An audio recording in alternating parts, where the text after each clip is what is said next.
Hi, my name is Phoenix Wright, and I am answering the question in response to the Washington resident and the type of bacteria that the resident possibly died from. I typed out my answer so I can be a little bit more coherent. So I'm just going to read my answer now. It says that the Washington resident more than likely died of botulism. Um, Clostridium botulinum is the bacteria that releases the toxin botulism. Organisms are classified as obligate aerobes, obligate anaerobes, facultative anaerobes, aerial tolerant anaerobes, or microaerophiles. Um, Obligate aerobes require oxygen. Obligate anaerobes can't use oxygen and thus only live in environments absent of oxygen. Facultative anaerobes use oxygen until there's no oxygen left to use. At this point, they'll either ferment or breathe anaerobically.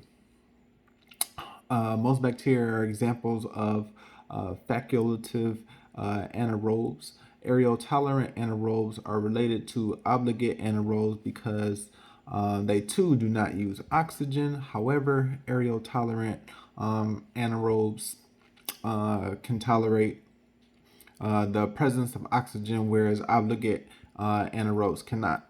Microaerophiles grow in the presence of oxygen, but at a much lower level than what is found naturally in the air.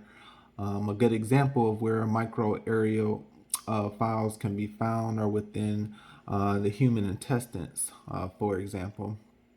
The Clostridium botulinum bacteria is an example of obligate anaerobes because it doesn't need oxygen to grow. Botulism happens in canned foods because the can is sealed, and while the sealing of the can makes the can durable in terms of how long it can last, usually canned goods can last somewhere in the area of 2 to 5 years. It makes it a prime candidate for certain types of bacteria. According to the USDA.gov, the bacteria does not originate in the can itself. Rather, the bacteria grows in vegetables with low acid.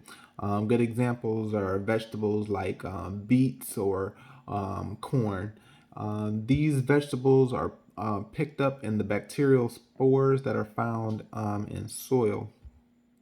If you keep canned foods in places that are cool, clean, dry, then these cans have much higher shelf life.